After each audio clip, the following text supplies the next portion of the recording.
Olá, boa tarde, e cá estamos nós as duas para receber todos vocês que estão aí em casa e de conversarmos hoje com uma convidada... Isto foi depois da mão cheia de ontem, de muitas convidadas. Que eu até acho que referimos ontem que ainda não tínhamos recebido uma bombeira. Pois foi, sim, eu acho que sim. Portanto, hoje é o dia, hoje vamos estar à conversa com uma convidada, tudo planeado, mas que acumula várias funções. Quem está mais atento já sabe que vamos ter uma bombeira e sapadora florestal e mãe, e vamos lá saber mais o quê, porque isto uma mulher, como vimos ontem, consegue fazer muitas coisas. E também falámos ontem um bocadinho sobre as mulheres nas supostas profissões de homens, não é? Sim. E vimos que as mulheres também são capazes. Portanto, aconselhamos a ficar connosco até ao final do programa e lembrar as nossas redes sociais. Exato. Instagram Conversa.mulheres, o Facebook Conversa de Mulheres e o YouTube, o canal Curiacos TV. Na playlist Conversa de Mulheres encontra vídeos, os programas completos. Exato, e programas como o de ontem, programas como o de hoje, são daqueles que eu acredito que muita gente vai querer ver, rever e partilhar também com outras pessoas, porque são programas que inspiram e que nos fazem assim... às vezes pensar um bocadinho mais, não é? Sem dúvida. E não perdemos tempo? Não perdemos tempo e lançamos agora mesmo o separador.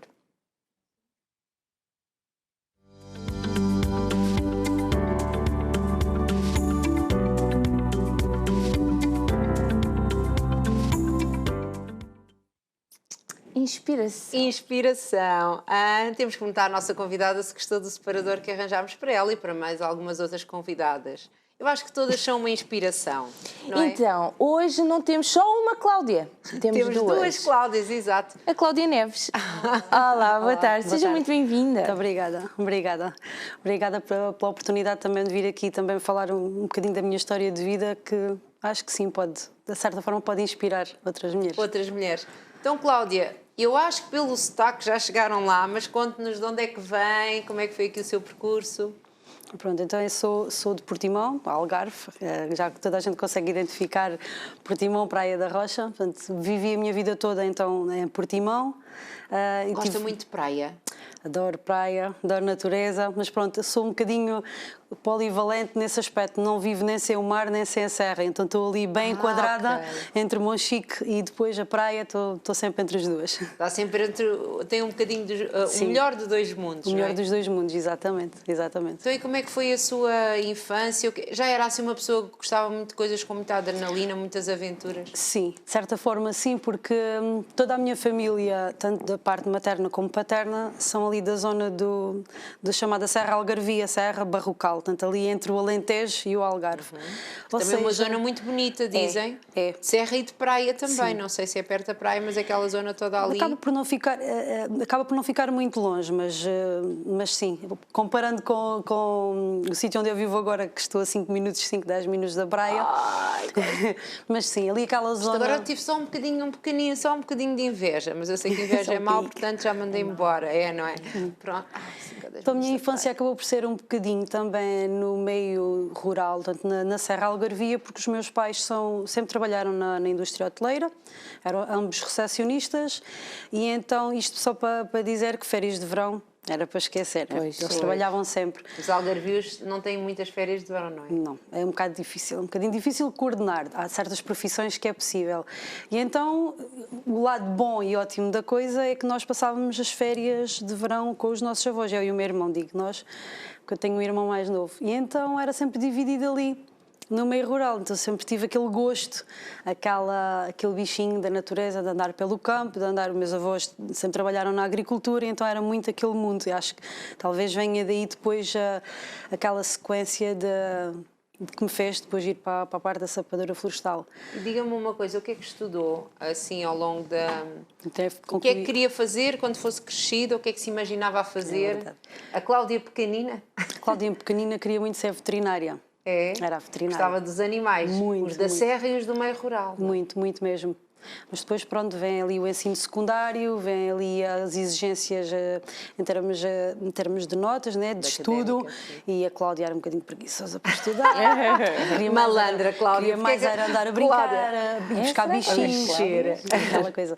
E pronto, e as notas realmente são muito exigentes, portanto, é similar à medicina, e então... Mas não é uma coisa má. Hoje em dia já se começa aqui a perceber que é muito importante todos os conhecimentos, Sim, não é? muito. Nós damos muita importância aos conhecimentos académicos. Exato. Claro que nós não queremos um médico que não saiba o que está a fazer. É Claro, muito claro. importante que ele seja mesmo bom academicamente, mas há tantos outros conhecimentos que muito. são super importantes, não é? Estou exatamente numa fase da vida que estou a dar muito Se calhar valor a sabe isso e a lembrar-me agricultura. um bocadinho de cada, exatamente. Sim. Lembro-me sempre desses tempos com os Das meus avós, vaquinhas, de tudo. Ovelhas. Ovelhas, os ovos, Venho tudo do- coisas que são muito mais práticas na realidade. Venho de uma altura em que vivíamos longe ainda da cidade, vivíamos, quer dizer, os meus avós. Então ainda havia aquele comércio de ir lá ao monte, de ir buscar as ovelhas, para depois vinha uma carrinha buscar, um caminhão buscar as ovelhas, as galinhas, os ovos, vinham comprar ali a nós, apesar de não serem grandes produtores, mas aquela transação que havia vende os ovos, compra a manteiga, ou faz o leite, pronto, aquela foi muito giro, foi uma tem época uma muito coisa, gira. sim. E influenciou muito aquilo que sou hoje, porque depois via muito as duas partes, tanto a feminina como a masculina, a trabalharem no campo, e outra das coisas que posso revelar já é que eu lembro-me que em pequenina havia uma frase gatilho, eu costumo utilizar esse termo, frase gatilho. Ninguém me podia dizer, ai, tu não podes porque és menina. Ah, mas tu estás a brincar com carrinhos. Não, tens que ir aprender a cozer, tens que ir aprender a costurar, a fazer aquilo. Era um trigger. Eu acho que foi Era isso. muito explosivo ou não? Ou era calminha? Não, eu era muito quietinha, muito sossegadinha, mas muito lá obediente. por dentro Aquilo fervia. fervia ali muito, esse não pode São ser. os não é? piores, eu acho. Então eu trepava muito à árvore, gostava muito de brincar, de fazer esse tipo de brincadeiras, sempre parceria com o meu irmão, e em parte dos meus avós não me castravam muito, deixavam-me brincar à vontade, mas tinham sempre aquela frase, mas tu és menina, ou tu não podes, ou não é isso que tens que aprender. Mas pronto, foi ali, acho que foi aprendendo isso. tudo. Sim, Então, sim. e na secundária, quando viu que a veterinária se calhar era para os senhores doutores que Na gostavam de altura estudar muito? da secundária, depois ainda seguia a vertente científico-natural, na altura era o termo que se utilizava, ou seja, estudei a parte das ciências, comecei a ver que realmente não, era muito difícil. Estudar não era a eu sua conseguir melhor área. atingir aquele patamar dos 18 valores ou 19 valores, que era muito.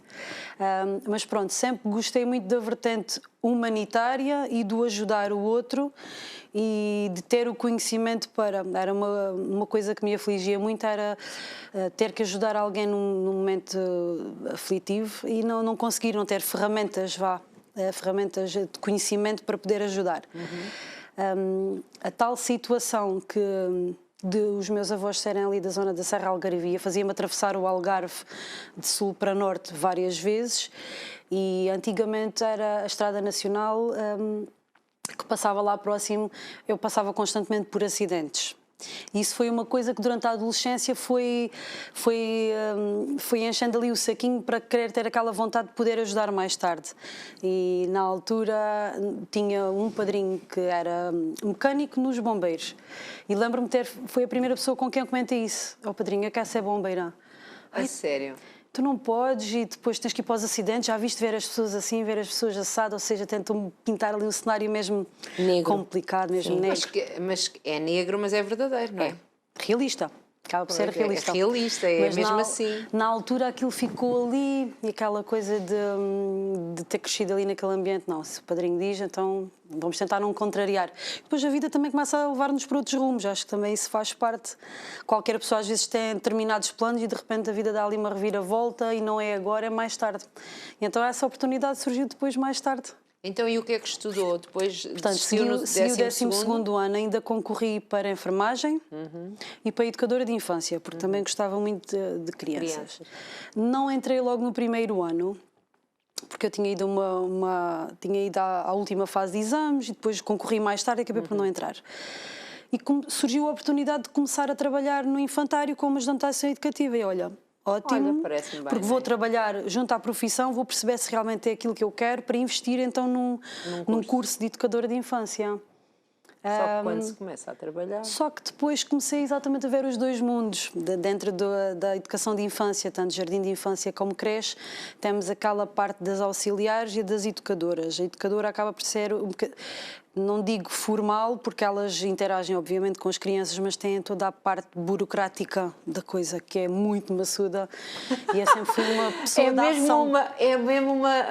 Gosta de pôr as mãos na terra, as mãos na massa e as mãos no acidente. E não podia ser só 2 horas por dia, tinha que ser as 8 horas com as crianças. Sim. Então aquilo começou gradualmente a tirar o meu interesse por completo. Eu preferia, sempre tive aquela ideia de prefiro ganhar pouco, mas ser feliz no que faço, do que ficar realizada financeiramente, mas ser maçudo. Aquela ideia de ir para o trabalho sem vontade sempre foi complicado para mim de engolir. E as pessoas às vezes seguem um bocadinho isto porque tem que ser, porque tem que se tirar um curso, porque já que eu faço isto posso fazer aquilo que é tão parecido, mas que, como a Cláudia está a referir tão bem, é todo um trabalho muito diferente, não é? Portanto, acabei por trabalhar 18 anos e meio, mais ou menos, lá nesse infantário, no mesmo sítio. Deu-me muito conhecimento depois noutras áreas, porque o infantário era grande, um infantário com bastantes crianças, se calhar próximo das 300 crianças, talvez. E eu, inicialmente também era muito polivalente, andava pelas salas e eu conhecendo todos, e depois nos recreios também estávamos muito juntos, fui travando conhecimento também com bastantes pais, com diversas profissões, e isso também ia abrindo os horizontes para muitas outras coisas. E pronto, e a vida depois vai acontecendo, e depois conhece uma pessoa, e depois a gente... Já tem filhos, não é? E depois casamos, e depois temos filhos, então a vida às vezes leva-nos assim um bocadinho por arrasto. E quando damos conta. Às vezes já aquele momento em que temos que fincar o pé no chão, não, mas espera lá, deixa-me lá. Onde é que eu estou? Onde é que eu vim parar? Onde é que a maré me trouxe, não é? Exatamente. Então isso fez-me com que tivesse trabalhado realmente muitos anos ali, no infantário, mas gostei muito e tenho muitas saudades da parte das crianças, de todo o carinho que eles nos dão, toda essa vertente. Mas pronto, ficou ali guardado num cantinho. Os seus filhos já são crescidos? Sim, tenho 2 rapazes, um com 10 anos e outro com 15. Nós temos umas fotografias até da sua família, não é? Depois sim, podem ser passar. um bocadinho os meus pilares, a minha força que está ali sempre para mim. Por mais, às vezes nós nos sentimos culpados por ter uma vida tão ocupada e não lhes dedicar tanta atenção. Não é? Mas o meu lado aventureiro sempre... Também já passou aos filhos, não é? Já, passei um bocado aos filhos e sempre os arrastei um bocado comigo para tudo o que eu ia fazendo. Tentava também proporcionar-lhes momentos culturais, de sairmos em família e poder desfrutar o máximo que pudéssemos juntos. Eles gostam muito de viajar, nós acabamos por viajar bastante. Só para ter uma noção, há uma altura que o meu filho mais velho devia ter perto de 8 ou 9 anos. Eu pergunto, perto da altura dele, do aniversário, perguntei-lhe o que é que ele queria de prenda. Ele faz anos em julho. Oh mãe, eu já sei, este ano vais-me levar a Lisboa e eu quero ver este museu, aquele museu, vamos conhecer. Fizemos uma viagem, assim, os 3 na altura, assim, de aventura, de sair praticamente só com uma mala, ainda sem destino concreto, onde iríamos ficar ou não iríamos ficar, mas com certeza que tínhamos que visitar ali alguns sítios. Que ele queria. Esses bichinhos tenho colocado sempre já no fez lá. Isso, agora como está com eles sozinha, não é? Sim, exato. Antes também eu acabava por o fazer, apesar de, na altura, o pai também não conseguia acompanhar muito, mas sempre puxei muito para eles, tudo o que pudesse lá em baixo no Algarve, utilizar lá em baixo no Algarve, exato. Nós estamos aqui no longe do Algarve. Temos ali uma algarvia atrás das câmaras, sabe? Sim, é que bom. Mas então ela se calhar também sabe como eu, que se calhar o acesso à cultura lá em baixo não é tão vasto como é cá em cima em Lisboa, ou como mais próximo. Então tudo o que eu pudesse aproveitar com eles, aproveitava. Desde tenra idade começou, desde da música para bebés, porque os levava de bebés àquelas atividades, até depois crescidos. Isso era o gosto pela cultura e pelo desporto. Tem os dois se mantido. Então, e como é que surgem então aqui estas profissões mais, eu não vou chamar alternativas, mas que são profissões onde maioritariamente não há homens, pronto. Para dizer um facto, para ninguém ficar escandalizado, sim. Porque a verdade é esta, sim, maioritariamente são homens, não é? Exatamente. Aliás, acho que eu disse ao contrário, não é? Sim, exato, eu disse ao contrário. Mas vocês perceberam, não é? Pronto, então para enquadrar, na altura estava a trabalhar então no infantário. Exato, como é que se salta do infantário? É. Quem não sabe, trabalhar no infantário é quase quase o mesmo que trabalhar na guerra. Mas é um bocadinho, não é? Eu sei que é uma comparação um bocadinho dramática e dados os dias que correm, até se calhar um bocado foleira, mas é muito difícil. As pessoas às vezes não dão valor a quem trabalha com crianças porque é muito, muito exaustivo. Acaba por ser cansativo. Por um lado era bom, eu costumo dizer que nunca me via numa profissão em termos de ficar fechada num sítio, um escritório, isso para mim, nem pensar. E ainda hoje em dia, às vezes, quando tenho que me deslocar a um banco ou um outro sítio assim, eu penso, como é que as pessoas aguentam estar aqui fechadas o dia todo? Ali, apesar de estar fisicamente no mesmo sítio, o nosso infantário até tinha um espaço livre, tinha um jardim assim bastante grande, mas todos os dias eram diferentes. Não havia uma rotina para eles da hora da alimentação, da higiene, aquilo tudo, mas todos os dias eram diferentes. Sim, mas crianças é uma alegria pegada, é um jardim zoológico ali. Depois era um bocadinho esgotante. Porque é assim mesmo a loucura. Porque acho que a percepção que as pessoas devem ter ou que devem tentar ver é... Não, quando pensamos em trabalhar com crianças, o problema não é trabalhar com as crianças, é depois toda a família das crianças, os paizinhos, as mães. Os paizinhos. Nunca levei a mal quando as pessoas às vezes vinham assim um bocadinho mais aborrecidas, porque eu sentia que às vezes as pessoas vinham, principalmente ao final do dia, porque vinham cansadas de fora, ou pelo trânsito, ou pelo patrão, ou porque correu mesmo mal o dia de trabalho. Nós também fazíamos aquele filtro. Temos que ser filtro e não esponja, né? Então nunca levava a peito, mesmo quando respondiam-nos mal ou qualquer coisa, ou estavam assim mais impacientes, tentávamos sempre fazer aquela vertente de psicólogas. Essa parte, por um lado, também era gira, mas havia que se calhar colegas poderiam não saber. Gosta dessa área, porque essa frase que disse ser filtro e não esponja, gosta dessa área da psicologia. Usa essa parte para tudo, em todas as... seja profissão, seja um serviço público que eu recorra e que me responda ao mal, eu tento sempre não... Tento ser filtro, não é? Penso, não, essa pessoa está só mal disposta hoje, de certeza que não há de ser assim. Dou sempre ali o benefício da dúvida. Mas pronto, na altura que depois trabalhei no infantário, estava realmente já a atingir ali um nível de cansaço e a pensar que precisava de qualquer coisa diferente, de experimentar qualquer coisa. E na mesma altura surgiu então um concurso lá na Câmara de Portimão, para um lugar para 5 vagas para sapador florestal. Então não vieram os bombeiros primeiro? Mas primeiro vieram os bombeiros, exatamente. Peço desculpa, já tínhamos falado sobre isto antes, mas é que eu sabia, senão... Na altura que estava no infantário também, abriu o tal concurso primeiro para bombeiros, exatamente. E eu pensei, e por que não? E por que sim? Por que não? Lá estudei as hipóteses, era muito complicado. Já não se lembrou do padrinho? Na altura, a vozinha dele estava sempre aqui.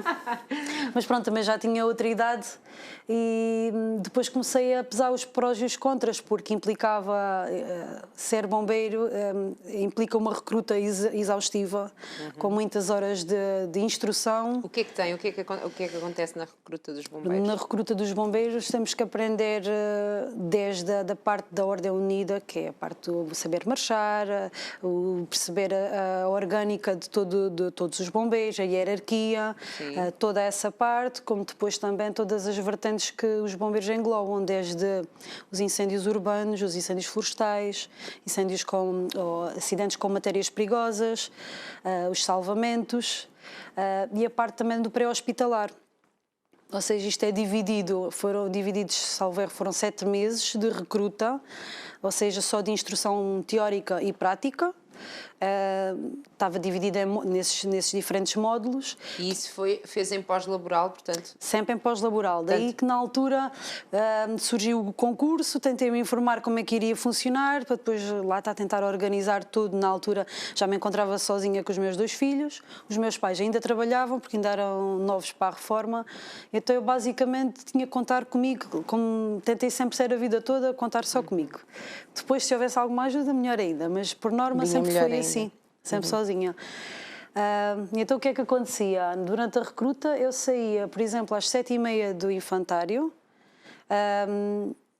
tinha que arranjar maneira, na altura os meus pais tinham os horários desencontrados, o que facilitava, então tinha que ir deixar com os meus pais, com os avós, eles ficavam com os avós. E então era rapidamente, entre as 7h30 e as 8h, tinha que sair do trabalho, ir deixá-los aos avós, deixar de manhã, quando saía de casa, já tinha que trazer os sacos preparados com a roupa, porque depois aquela recruta ia, por exemplo, das 8 da noite até à meia-noite e meia, 1h da manhã. Então, quando eu voltava, já não tinha tempo, às vezes, para preparar as coisas, já estaria cansada. E então, a logística de manhã, antes de sair para a escola e para o trabalho, tinha que ser logo carregada com sacos. Não sentiu muita falta dos seus filhos durante essa altura? Sim, na altura interrogava-me várias vezes, porque a recruta também se quer um bocadinho exigente e dura, porque durante depois as situações reais nós não vamos ter... Sim, não há almofadinhas cor-de-rosa pelo meio. Não há almofadinhas, não há ajudas, não há... Portanto, a recruta é suposto mesmo ser difícil, sim, para preparar, até para ver quem é que psicologicamente não esteja tão preparado, não é? Exatamente. Há ali... Acaba por haver ali uma seleção natural, porque... Sim, e lá está, também no grupo que iniciou... Foi muito menos de metade que chegou ao final da recruta, e à medida que as situações iam acontecendo, ou as pessoas iam ficando exaustas também às vezes daquela pressão psicológica, eu ia percebendo isso, mas eu dizia-lhes, mas isto faz parte, não te deixe ir abaixo, isto é mesmo para nos testar e para percebermos como é que lidamos com as dificuldades. Então pronto, foi ali um período de recruta também intenso, em que trabalhava e depois tinha as aulas e depois tinha que fazer os exames no final de cada módulo. Mas pronto, foi muito giro, foi desafiante.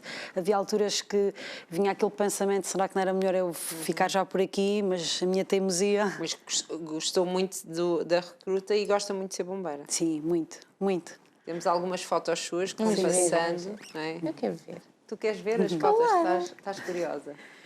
Depois, após a recruta... Aqui foi no aniversário, foi há cerca de 2 anos atrás. Estou ali ao meio em baixo. São quase meninas aqui. Esta é exatamente a ala feminina. Os bombeiros de Portimão têm atualmente perto de 160 elementos. Sim. E aquela é a representação feminina. Tivemos aqui o seu comandante, não é? Diga? Tivemos aqui o seu comandante. Aqui no programa? No programa não, ele veio acompanhar alguém. Sim, o segundo comandante, exatamente. O segundo, veio, exato. Sim, senhora, alguém comanda... Exato. E aqui está a fazer o quê? Aqui foi um curso de salvamento por cordas, portanto, grande ângulo, chamado grande ângulo. É simular ou testar o resgate de alguém em escarpas ou rochosos. Portanto, aqui também, lá na torre, nós temos uma torre lá em que fizemos instrução, fazemos formação lá constantemente, porque não vai esquecendo. Aqui acho que foi quando... Os seus olhos brilham, lá está. Os olhos a brilhar. Quando as pessoas veem estas coisas é muito engraçado. Aqui foi no regresso depois do incêndio florestal. Aqui foi também no incêndio de Monchique. Tínhamos parado para fazer o abastecimento do veículo e nós aproveitamos o abastecimento do veículo tanque de água, para nos abastecer também, para beber ali a garrafinha de água, comer ali a barrinha energética. Aqui, tanto foi com os meus filhos, já foi também há uns aninhos atrás. Sempre me acompanharam então nessa aventura. O que é que os seus filhos dizem, ter uma mãe bombeira? Têm muito orgulho, eles gostam muito, fazem perguntas. Também evito falar muito, nunca falo muito com eles ao pormenor, porque também não se justifica ainda, mas são muito compreensivos, já ajudam-me também na rotina. Esta fotografia quem tirou? Esta fotografia também tirei eu, num desses momentos em que estávamos a abastecer, mas que estávamos próximos do fogo, então eu aproveitei, porque aqui a fotografia não dá para ter propriamente a percepção da altura das chamas, mas digamos que aquela chama deve ter pelo menos uns 30 a 40 metros de altura na altura. Eu acho que se vê que é bastante alto. Vê-se ali a pontinha da lua e tudo.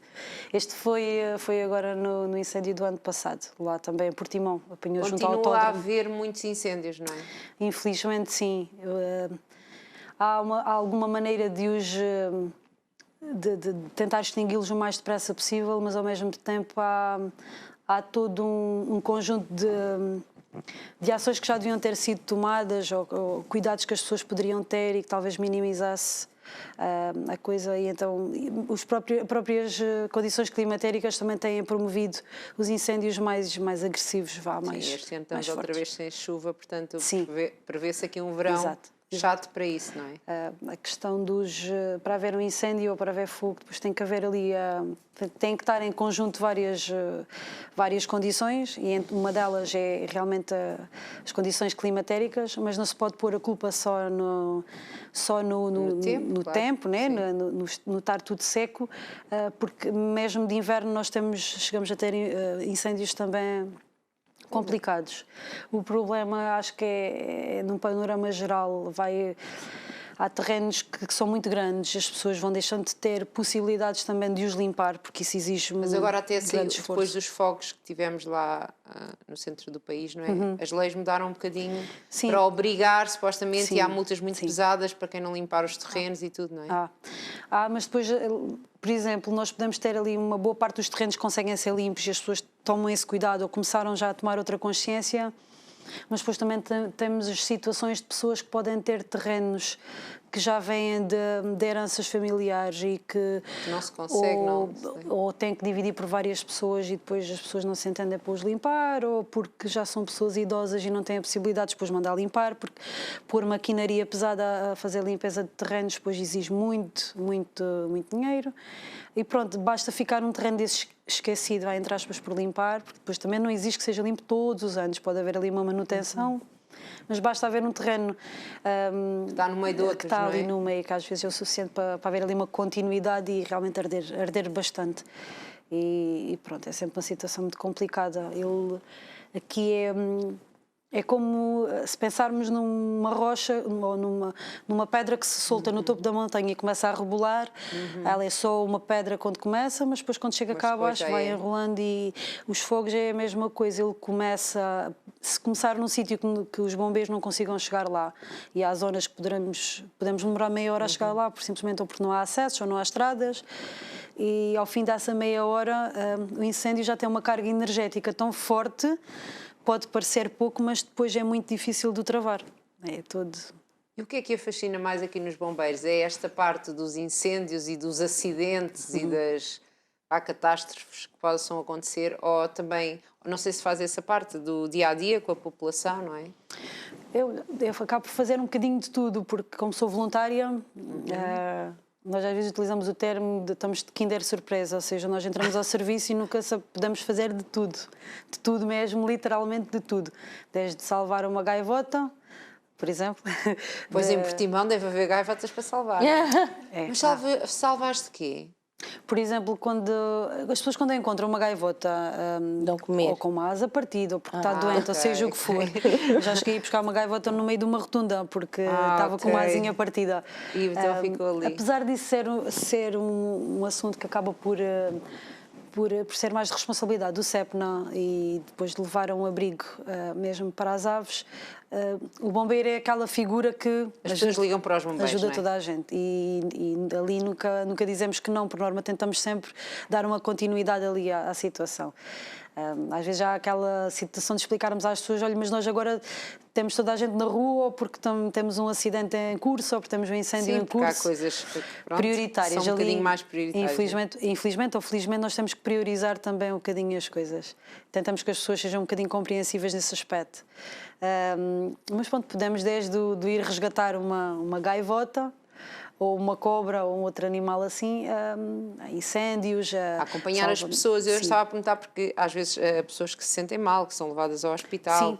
Sim, nós também temos ali a vertente pré-hospitalar, temos 2 ambulâncias com o INEM, e então fazemos o pré-hospitalar. Estava-lhe a perguntar o que é, porque já falou que gosta muito do contacto com as pessoas, desta parte também psicológica, mas também já percebi que gosta da adrenalina que existe aqui de combater um fogo. Exato. Ou de, sei lá, de um acidente mais grave. O que é que para si é isto tudo junto que faz ser bombeira ser um espetáculo? Acho que é tudo. Consigo ter...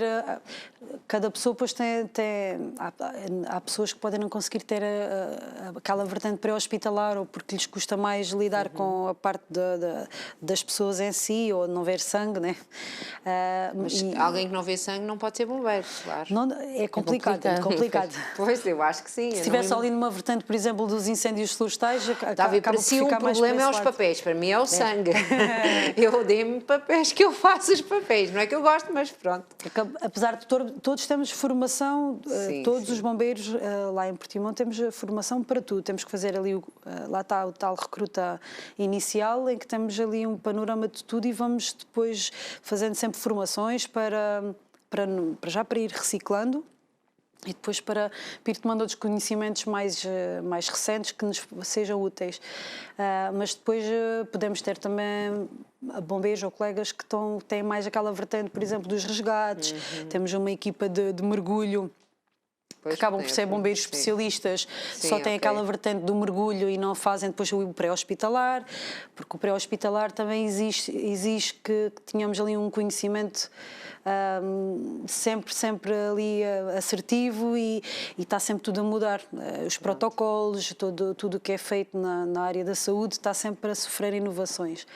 Eu não posso dizer que não gosto das vertentes todas. Gosto de tudo. Desde de entrar de turno e fazer todas essas vertentes, por exemplo, temos os rastreios junto à população mais idosa, no meio rural, em que fazemos o rastreio da glicémia ou do colesterol e temos então aquele contacto com os velhotes. Que também gosta, não é? Exatamente. E então toda essa parte, sempre tive muito carinho pela população também idosa e pronto, acabo por juntar o útil ao agradável. Então é uma bombeira muito fofinha e simpática, já estamos a ver. Por não é assim. Então, a bombeira veio a meias com ser auxiliar, não é? Sim, ainda estava no infantário e já era bombeira, ainda tive cerca de 2 anos já. E então, agora, E depois, de repente pensou, esperem lá, crianças já... Depois o lado de bombeira começou a vir mais ao de cima, o estar ali em contacto com a natureza, porque o ser bombeira também me permitia andar muito ali fora. Na altura, constantemente abrem concursos para pessoal lá para os bombeiros e perguntavam, mas porquê é que tu não és bombeira a tempo inteiro? Era isso que eu ia perguntar, porquê é que não pensar em ser bombeira a tempo inteiro? Lá está o meu lado de querer fazer tudo sozinho ou de querer não pôr peso em cima de mais ninguém, e na altura os meus pais também ainda trabalhavam. E eu tinha que contar com os meus horários. E o horário de bombeira, os turnos são de 12 horas e é das 8 da manhã às 8 da noite. E depois das 8 às 8, sim. E depois com os meninos e com a história depois da alimentação e de estar alguém em casa, implica muitos turnos à noite. E então já era um bocadinho mais exigente, achei que ia faltar mais a eles. E então pensei, não pode ser, não é a hora, por mais que goste. E pensei que não era melhor não arriscar, porque depois ia ter que estar constantemente a pedir a alguém para desenrascar, para ficar com os meninos e não... E os filhos também são parte de si, não é? Exatamente. Tem que os cuidar. E então, entretanto, abri um concurso da parte do município de Portimão para a carreira para bombeiro sapador florestal. A carreira não havia. Era como assistente operacional, mas para desempenhar a função de sapador florestal. O sapador florestal é uma figura que surge aqui... Muita gente sabe o que é, não é? O que é que faz um sapador florestal? O sapador florestal tem várias vertentes e trabalha, digamos que em 2 épocas distintas. Sim. De verão acaba por ser quase um bombeiro. Nossa função de verão, tanto quando digo verão, digo, por exemplo, de 1 de junho até 30 de outubro, 30 a 31 de outubro. Dentro dessa época, o nosso papel basicamente é a vigilância, percorremos todo o concelho de Portimão, fazendo vigilância, fazendo o reconhecimento de todas as estradas e caminhos que há, que é uma vertente muito importante dos sapadores, apesar de às vezes estar mais ligada à limpeza da floresta em si, mas trabalhamos sempre em parceria com os bombeiros. E há todo um meio rural com muitas estradas de caminhos de terra batida e que servem de acesso a essas matas, a essas zonas florestais, que pouquíssima gente tem conhecimento. Basicamente, quem circula nessas estradas acaba por ser ou os proprietários dos terrenos, ou caçadores, por exemplo, porque há áreas de caçadores, ou os apicultores, que vão pôr lá as colmeias. Ou seja, basicamente são as únicas pessoas que circulam lá. Caso haja alguma situação, algum incêndio, poucos bombeiros também têm conhecimento desses caminhos ou se estão transitáveis ou não.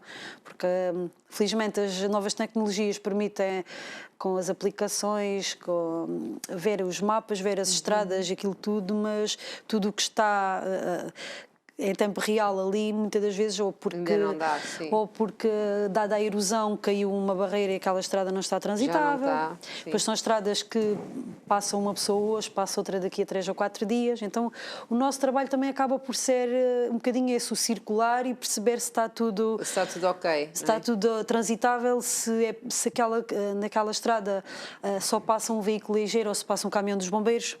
Ou se têm patamares para que possam fazer inversão de marcha e fugir do incêndio, caso haja algum incêndio. Ou seja, temos também esse papel importante, que eu considero muito importante. E, simultaneamente, a vigilância. Temos locais estratégicos, pontos altos, que nos permitem ver o concelho todo. E se há algum sinal de fogo? O mínimo sinal de fogo. Nós também estamos triangulados com o comando distrital e com as torres de vigia. Existem as torres de vigia também pelo Algarve todo. É giro, não é? É muito giro. Parece-nos aqui... Porque depois alguém detecta ali uma coluna de fumo, começam a fazer uma triangulação. Onde é que é? Fazem uma chamada, por exemplo, para a torre mais próxima. E tu também vês que é para ver onde é que aquilo é. Qual é o ângulo em que estás a ver. Depois fazem ali uma interseção e percebem o sítio. Tudo isto, simultaneamente dão o despacho de meios. Isto é, no verão, à partida, como é proibido fazer fogo, não se consegue descartar aquela coluna de fumo para uma outra situação. Estão a fazer queimadas ou isso. Exatamente. E então começam a despachar logo os meios. Estes minutos são essenciais, lá está, para tentar que os meios cheguem o mais próximo possível do sítio. Se realmente detectarmos que é um incêndio em curso, nós também deslocamos para o local. O nosso veículo tem água, tem mangueiras, tem tudo, tem pouca capacidade porque é um veículo ligeiro, mas conseguimos chegar lá de uma maneira rápida e ali dentro do nosso concelho, por norma, conseguimos até chegar primeiro que os bombeiros, porque já estamos no terreno, acaba por ser um bocadinho mais fácil. E muitas das vezes conseguimos fazer ali a diferença. Depois de inverno, temos a vertente da sensibilização, lá, estar próximo das populações, ir conhecendo as pessoas também idosas que já vivem um bocadinho isoladas, a própria comunidade estrangeira, também temos bastante estrangeiros a viverem Vivem ali no meio da floresta, não é? No meio do nada mesmo, no meio do vazio. E fazemos um pouco a ponte entre a proteção civil, os bombeiros e essas pessoas também. Há todo um trabalho ali por trás que na hora H pode fazer realmente a diferença. Diz aqui em algum sítio que tem funções de gestão florestal e defesa da floresta. Exato. É parte da defesa, então é a parte que eu falei de verão, em que fazemos a vigilância e a primeira intervenção em caso de incêndio, e a parte da gestão florestal, porque acabamos por fazer ali um trabalho de desmatação ou de limpeza de terrenos, ou seja, nós por vezes podemos nos substituir também aos proprietários quando é verificado que não têm possibilidades para fazer a limpeza, e podemos iniciar ali a limpeza e mantendo as redes primárias, que é uma rede são faixas que são construídas de gestão à volta do município, que permite ou não permite que o incêndio depois possa evoluir e ter outra dimensão. E nós temos algumas fotos também que nos enviou. Mais. Agora são mais. Ai, já passaram outra foto. Isto é que estão a passar aqui é a altura então da vigilância, a outra que estava ali A foto está espetacular. A primeira que estava ali, um porquinho vietnamita, foi um terreno que tivemos a limpar e ao lado o senhor na propriedade tinha 2 burrinhos e tinha ali aquele porquinho vietnamita que vinha até connosco. Quando andávamos com as ferramentas, com as máquinas a trabalhar, ele mantinha-se à distância, mas assim que parávamos vinha até connosco. E pronto, podemos ver outra foto, não é? Acaba por ser ali uma paz. Isto foi uma formação que fizemos com outras equipas de sapadores florestais, porque depois há a possibilidade de formarmos brigadas com outras equipas do Algarve. Verão passado tivemos essa experiência ali no incêndio que houve em Tavira, que apanhou a mata de Santa Rita, em que nos juntámos depois com outros sapadores de Lolé, e formámos uma brigada exatamente para chegar a sítios que eram mais difíceis os veículos dos bombeiros chegarem, porque são maiores, e ajudámos ali naquela fase de rescaldo para conter o E porque incêndio. estava a dizer há pouco em off que só quantas pessoas é que há? Que bombeiras até já há algumas, não é? Sim, Porque sapadores. até vimos ali a ala das bombeiras de Portimão, Exato. até já eram algumas. Não sei Exato. quantos é que seriam os homens em comparação, mas... Pois, nós no total em Portimão somos à volta de 160 agora. Possivelmente teremos à volta de 25 a 30 mulheres, talvez umas 30 ok. mulheres. Já há ali um bocadinho mais expressão na... Já há ali uns 20%. Sapadores florestais, que saibam, no Algarve somos só duas. Sou eu e mais uma Portanto, colega faz em Vila Real, diferença, Santo não António. é? Sim. O problema, ou a questão... Porquê? Porque é um trabalho também que exige muito esforço físico, não é? Na parte do inverno e da tal limpeza é o chamado à civicultura, utilizam o termo de civicultura. Nós trabalhamos com motosserras, com motorroçadoras, é pesado, é duro, é a fase de inverno que é onde cheia de nódoas negras, como costumo dizer, mas faz parte. Mas brilha nos bom. olhos, com nódoas negras. Faz, é aquele trabalho físico, mas que lhe sabe psicologicamente bem, sabe. Está ali na natureza, está livre, não é? O trabalho é para fazer, não é? Mas não há aquela pressão também de ter que concluir à pressa.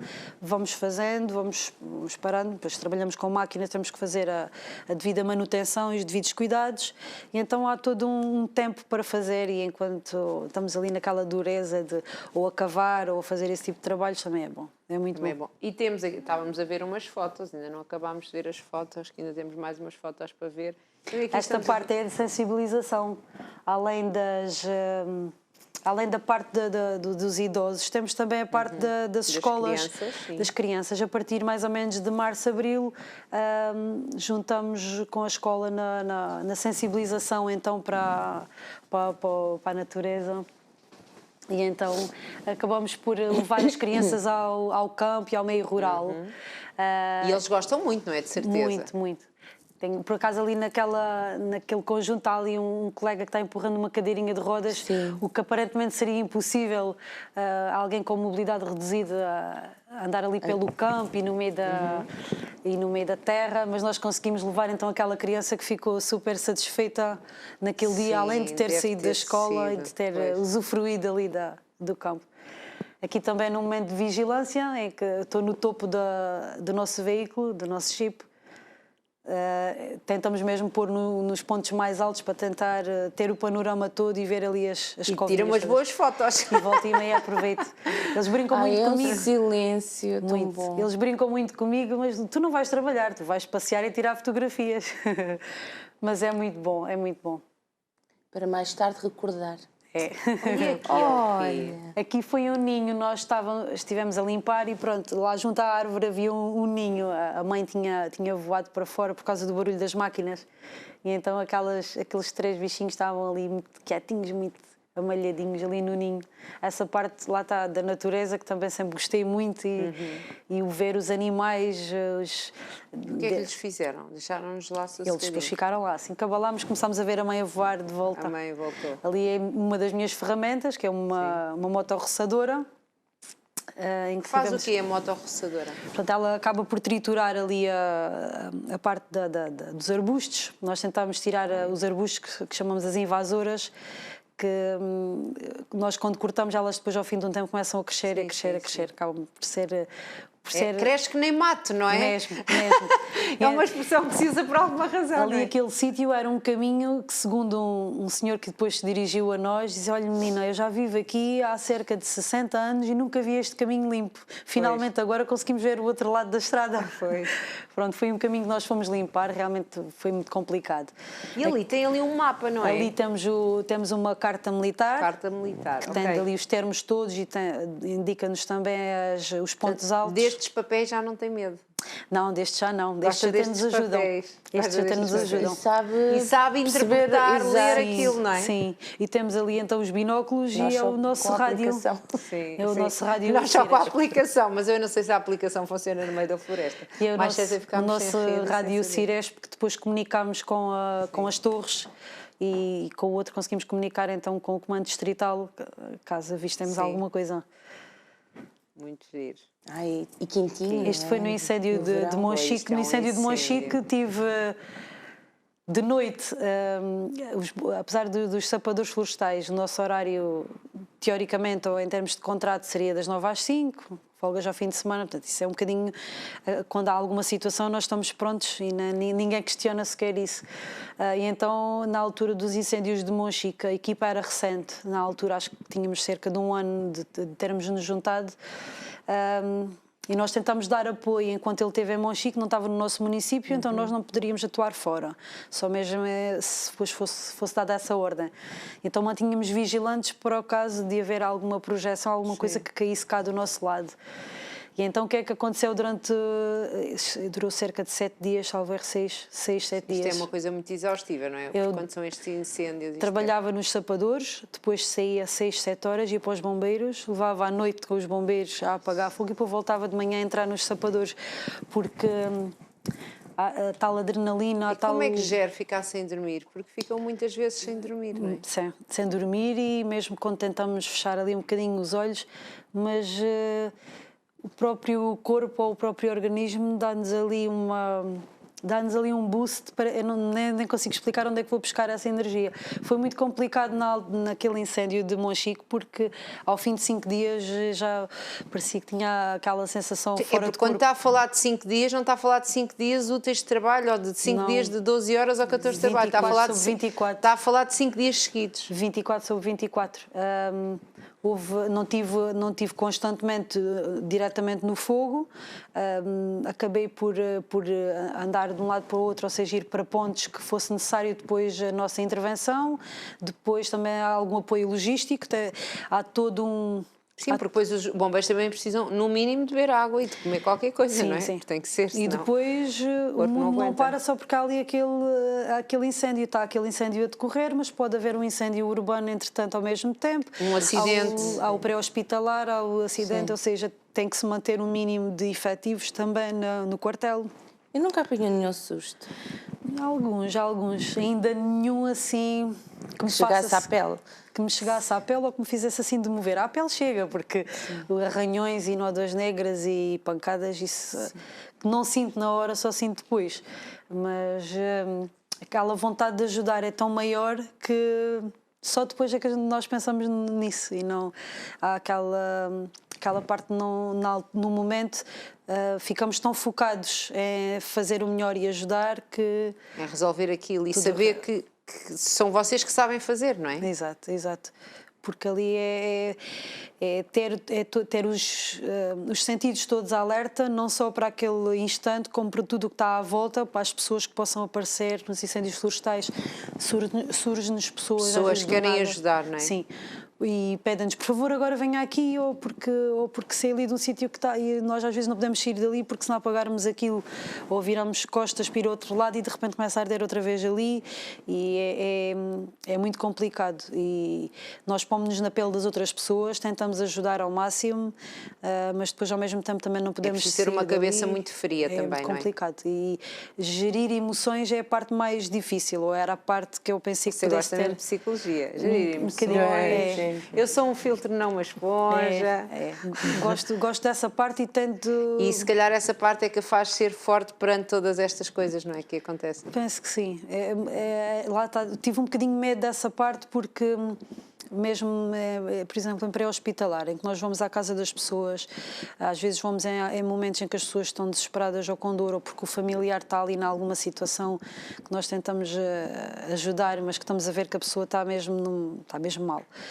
E gerir esse lado emotivo das pessoas, e por favor salva a minha mulher, ou por favor salva o meu marido, dá ali aquele embate, mas ao mesmo tempo nós temos que tentar fazer o nosso papel e ajudar aquela pessoa e ao mesmo tempo enquadrar a outra, tentar explicar o possível para também acalmar aquela pessoa, porque de um momento para o outro podemos, de uma vítima ou de uma pessoa para ajudar, termos ali duas. Passar para várias, não é? Que sejam ali casa, porque há pessoas que entram em histeria, que nem conseguem controlar as emoções e ficam histéricas por causa de outras estar, que também perdem os sentidos, portanto pode acontecer muita coisa ali. Há outras pessoas que podem estar em choque porque não têm a situação à frente, mas também não estão a saber ou não estão a reagir no momento e reagem depois, e nós temos que acautelar isso para que aquela pessoa, por exemplo, não fique sozinha quando nós sairmos com outra pessoa. Aqui esta situação de pandemia e do Covid-19 também veio modificar aqui um bocado a nossa ação e os nossos procedimentos na casa das pessoas, porque nós entramos em vários ambientes e não podemos deixar de prestar o socorro só porque. E então é muita gestão do fazer by the book ou fazer exatamente como aprendemos ou com os protocolos que nos exigem, mas ao mesmo tempo perceber que não podemos deixar para trás outras coisas só por causa Pessoas disso. que estão ali. Sim, sim, sim. E, Cláudia, se alguém quiser seguir uma destas profissões, que conselhos é que daria? O que é que deveriam pensar antes e o que é que podem esperar depois? Acho que tanto uma como outra é exatamente perceber exatamente quais são as funções que cada uma exigem, porque realmente é muito exigente. Mas acho que é perfeitamente possível. Por exemplo, tanto a parte dos bombeiros, eu fiz a minha recruta ou iniciei-me nos bombeiros na altura, tinha 35 anos, portanto já não era propriamente uma rapariga, uma garota. uma miúda nova. Foi realmente exigente, mas fui tendo consciência sempre do que é que implicava, tanto durante a parte das instruções, como depois em termos de vida real. Mas acho que quando nós queremos muito uma coisa, consegue ser conciliável. Consegue-se pôr tudo de nós para conseguir chegar então a esse objetivo, porque acho que acaba por ser uma espécie de um chamamento. Acho que a pessoa tem que ter mesmo ali, tem que ter a consciência do que é, mas tem que ter mesmo aquela vocação e perceber que vai passar por muito, porque não é doce, mas que vale muito a pena.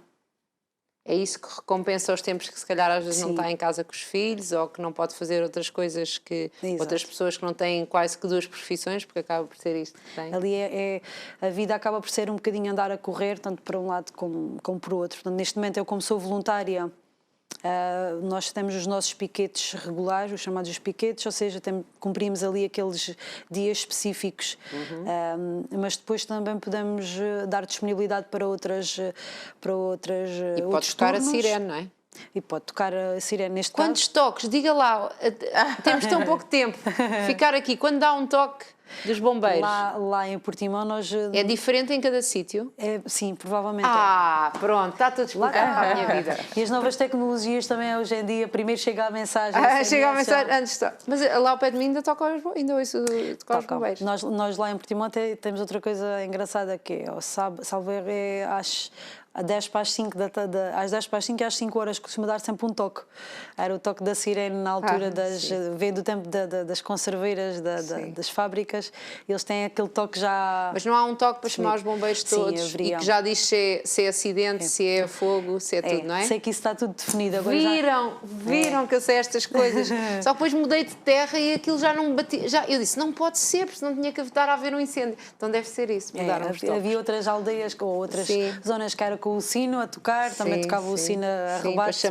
Para chamar os bombeiros voluntários que estejam em casa e que possam vir ajudar, porque é preciso agora, mais com as novas mãos. tecnologias, Pronto, já toda a gente tem um telemóvel. uma chamada de telefone, olha, mobilização geral. E vamos todos. Acontece isso muitas vezes e não há hipótese, eu, pelo menos da minha parte, e sei que os meus colegas acabam por ser um bocadinho, é quase impossível dizermos que não, é uma coisa que não é mais forte do que nós.